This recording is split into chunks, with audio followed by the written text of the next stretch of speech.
nggak semua orang yang saya kenal saya akrab gitu, karena butuh pendekatan-pendekatan tersendiri seperti itu. Karena itu mencegah terjadinya hal-hal yang tidak saya inginkan.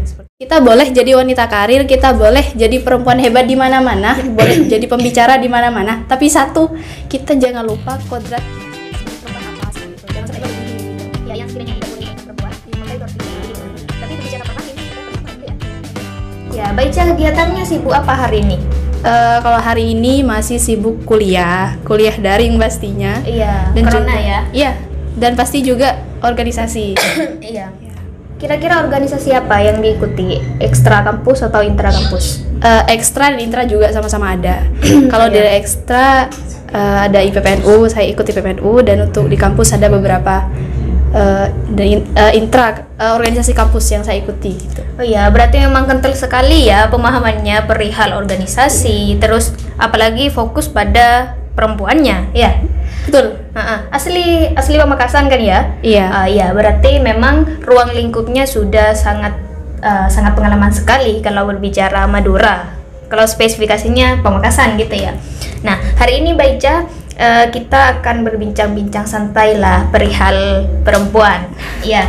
Kalau menurut Baica sih perempuan itu akan terlihat sempurna apa karena dia selalu mempunyai cita-cita yang tinggi, atau yang memang berkarir, perempuan karir tentunya, atau memang hanya perempuan yang menjadi akademis dan juga aktif di organisasi? Oke, pertanyaan yang sangat bagus. Terima kasih.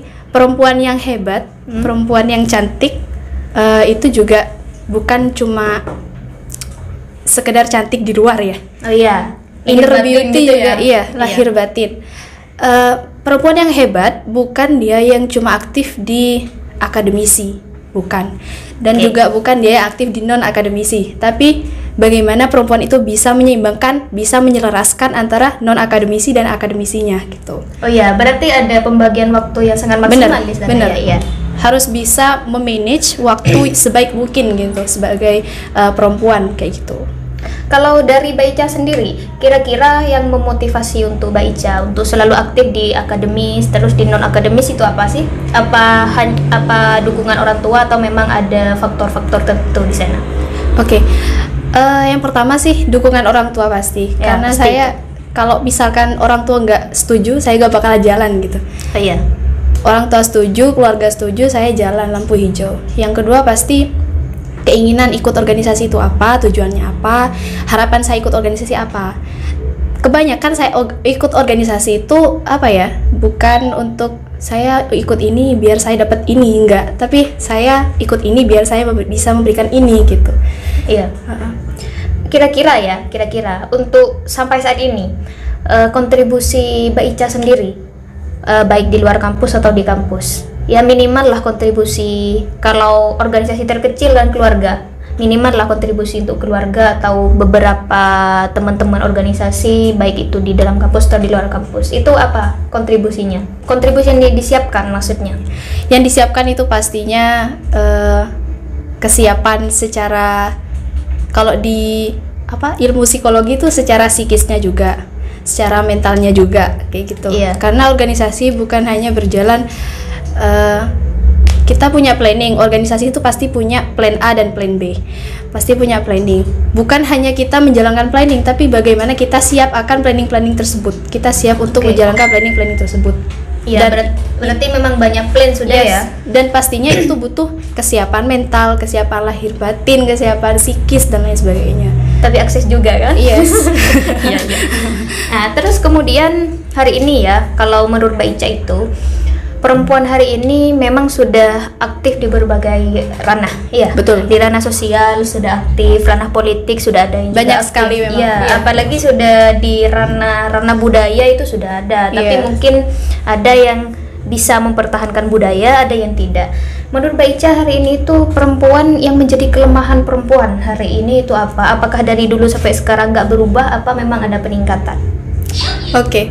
Kalau dengan berkembangnya ilmu, pengetahuan dan teknologi yang sampai sekarang ini mengalami peningkatan gitu. Banyaknya perempuan-perempuan yang biasanya cuma di jalur domestik, sekarang ke publik. gitu kan. Banyaknya wanita karir dan lain sebagainya. Nah, itu juga menunjukkan kalau perempuan semakin kesini semakin meningkat, semakin maju. Tapi ada PR tersendiri, ada catatan tersendiri untuk perempuan Indonesia itu jangan sampai melupakan kodratnya sebagai perempuan. Jangan sampai jaga batasan gitu ya. Kita boleh jadi wanita karir, kita boleh jadi perempuan hebat di mana-mana, boleh jadi pembicara di mana-mana. Tapi satu, kita jangan lupa kodrat kita sebagai perempuan apa, seperti itu. Jangan sampai melebihi kayak gitu. Ya, yang sekiranya tidak boleh dilakukan perempuan, maka itu harus dihindari begitu. Benar. Tapi berbicara peran ini kita tetap sama gitu ya. Iya. Laki-laki dan perempuan ya. Meskipun mempraktekannya itu tidak sama gitu. Oh iya, untuk hari ini kalau masalah perempuan di luar laki-laki, kalau masalah perempuan hari ini tidak luput ya Mbak Ica, tidak luput dari pembahasan kekerasan seksual gitu ya. Betul. Pelecehan juga. Apalagi sampai hari ini RUU PKS belum juga disahkan, sehingga teman-teman masih memperjuangkan hal itu. Nah, untuk menanggulangi hal seperti itu, kira-kira Mbak Ica pernah mengalami atau memang pernah melihat enggak kira-kira seperti pelecehan lah, minimal pelecehan, baik itu tingkat mahasiswa atau teman-teman Mbak Ica sendiri? Oke. Kalau pelecehan sendiri untuk saya belum sih, alhamdulillah, dan semoga dijauhkan gitu. Untuk di lingkungan kampus ada teman saya juga di lingkungan mahasiswa ada. Sebenarnya saya pernah gitu, ada bukan mengalami saya, tapi mendekati gitu loh, hampir gitu. Tapi alhamdulillah saya bisa jaga-jaga dan bisa ngatur semua. Ya itu dari oknum-oknum tertentu di mahasiswa. Kira-kira yang jadi motivasi tersendiri untuk Mbak Ica menghindari hal-hal yang berbau pelecehan seperti itu, apa memang dari prinsip sendiri yang beda, atau memang kita harus memahami betul bagaimana karakter dari lawan bicara kita dan kita menganalisa bagaimana wacana yang dikeluarkan oleh lawan bicara atau begitu? Ya, pertama kita harus mengenal dengan siapa saya berbicara, karakternya gitu ya. Ketika seseorang itu berbicara, di situ saya dapat melihat gitu karakternya seperti apa. Karena memang orang mempunyai niat buruk, orang mempunyai niat baik itu kita langsung oh ini baik, oh ini buruk, dari gelagat-gelagat dia, tingkah laku dia dan lain sebagainya, dengan cara bicara gitu, seperti itu. Jadi bisa ditentukan, bisa dikenali. Dan juga motivasi saya prinsip dalam diri saya. Saya tidak gampang mengenal orang, tidak gampang langsung iya enggak. Cuma butuh, nggak semua teman, nggak semua orang yang saya kenal saya akrab gitu, karena butuh pendekatan tersendiri seperti itu. Karena itu mencegah terjadinya hal-hal yang tidak saya inginkan seperti itu. Iya, memang hari ini marak sekali ya perihal pelecehan itu. Tapi kalau berbicara pelecehan ya Mbak Ica, bukan harus pelecehan seksual saja, tapi pelecehan ya genit gitu ya. Entah itu berupa rayu-rayu, itu kan juga pelecehan sebenarnya. Iya, masuk. Tapi kalau semisal ada cowok terus merayu Mbak Ica, ya entah itu genitin bagaimana, entah wacana seperti apa, lalu responnya Mbak Ica gimana? Kalau genit, saya suka ketawa kalau bahas genit. Banyak sih yang rayu gitu, banyak. Tapi sama saya selalu dibilang, maksud kamu apa gitu, tujuannya apa. Tapi nggak selalu emosi, nggak emosi, ngapain emosi gitu. Saya ngeladenin dia sama aja, saya sama dia gitu. Oh, berarti inget ya, cukup saja bilang tujuannya kamu apa gitu. Coba kadang maksudnya apa sih gitu. Kadang dia juga kok gini gitu. Langsung wah kok gini. Ya udah, maksudnya apa gitu. Kadang ya dicuekin juga, biasa aja. Iya, pernah mikir nggak kalau digenitin semisal cowok, di pikirannya Mbak Ica itu bilang begini, dia tuh jomblo mungkin begitu. Dia mungkin jomblo ya kok ngerayu saya gitu. Nggak ada pikiran seperti itu? Nggak ada sih. Kadang yang ngerayu tuh juga ada yang punya istri juga. Oh iya. Suka ngerayu. Berarti sekarang tidak memandang bulu gitu ya? Semuanya. Malah yang makin tua makin jadi sekarang. Bener. Wah, ini peringatan ini buat cowok-cowok di sana. Jadi kalau sudah punya istri jangan gitu-gitu. Ya, kasihan istri di rumah. Apalagi yang dihadapi Mbak Ica. Oke. gini, kira-kira kiat-kiat lah atau strategi dari Baica sendiri menghadapi atau menjauhi beberapa kalangan pria yang kerjaannya begitulah untuk genit-genit atau melakukan pelecehan lah. Minimal kan memang pelecehan seksual itu genit lah gitu kan. Tapi hari ini yang marak sekali bukan perihal genit colak-colek, tapi memang panggil assalamualaikum gitu ya. Assalamualaikum ketika, Mufti. Ya, ketika cewek lewat itu kan sudah pelecehan terendah ya. Bener. Jadi rasanya emang cewek harus digituin gitu ya. Pernah berpikir seperti itu enggak? Iya sih, pernah. Oh iya. Kenapa kok kayak gini terus gitu? Dari zaman ke zaman tetap tetap ngerayu tapi dengan berbagai macam cara seperti itu. Kan kalau dulu digodain lah di jalan kan, kalau sekarang enggak, dipanggil lah, inilah kayak gitu. Terus dimintain nomor HP lah gini. Di follow IG-nya dan lain sebagainya. Pokoknya itu bentuk, menurut saya sih bentuk pelecehan. Bukan berarti saya kekurangan followers, enggak. Oh iya. Nanti followersnya Baica pindah ke saya ya. Iya. Ya gitu dah pokoknya. Oke. Terus strateginya Baica apa untuk bagaimana bisa bisa jauh atau terhindar dari perlakuan seperti itu? Strategi saya nggak mungkin saya bisa menjauh gitu. Pasti ada. Ya itu balik lagi ke prinsip saya, balik lagi ke saya tuh mikir gini, kalau misalkan ada orang seperti itu, saya langsung bilang, ini apa ya maksudnya, ini ngapain gitu, kayak gitu. Kayak tanda tanya gitu. Kadang saya di IG tuh banyak yang nge-DM, saya nggak kenal siapa, assalamualaikum Mufti dan lain sebagainya. Saya coba jawab waalaikumsalam, sudah dicat lagi, sama saya langsung dihapus. Nah itu mungkin salah satu strategi saya untuk menghindar dari kaum buaya seperti itu. Buaya ya? Yes. Buaya yang lepas di daratan. Kapan berubah jadi kuda nil? Gak tahu ya Kak. Kapan tobatnya saya juga nggak tahu. Malah semakin tahun semakin banyak kayak gitu. Mungkin dia mengkader. Ada kader buaya mungkin. Betul. Oke. Lalu pengkaderannya itu saya juga nggak paham gitu. Mungkin itu masuk kaderisasi non formal. Mungkin. Iya. Saya bingung ini. Nah, jadi kalau sudah bicara pengkaderan seperti itu, saya langsung mikir kalau cewek cara ngadernya gimana gitu kan. Kalau cowok kaderannya mungkin perihal buaya gitu ya. Kalau cewek mungkin perihal kancil aja ya Kak. Kan ada buaya betina kan ada. Oh iya. Iya. Ada pengkaderannya juga. Ada juga kayaknya. Nggak ngerti. Oke. Ini berbicara personal ya Baica. Kira-kira Baica itu selain motivasi dari diri sendiri, terus dari orang tua, teman-teman, ada nggak motivasi dari pasangan gitu? Atau mungkin Baica jomblo hari ini? Awas ya. Untuk enggak sih, motivasi tetap dari orang tua dan keluarga.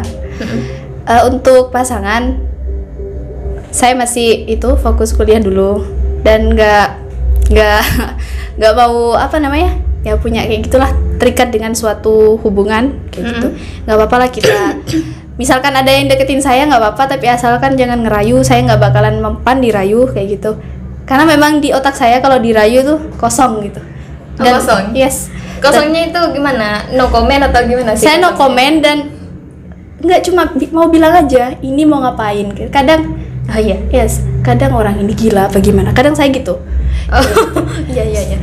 Iya, karena emang perempuan karakternya beda-beda. Ada yang suka diromantisin, dirayu gitu ya, diperhatiin. Tapi ada juga yang mending serius dan kita ada perlunya aja. Tapi bukan berarti ketika ada perlu kamu datang, aku juga ada perlu kok saya datang ke kamu, kan bukan seperti itu juga kan ya. Kalau misalkan mau serius ya monggo, nggak apa-apa. Tapi kalau sekarang fokus kuliah dulu. Ya, kalau mau serius silakan datang ke rumah Baica. Tapi nunggu dulu 3 tahun. Iya.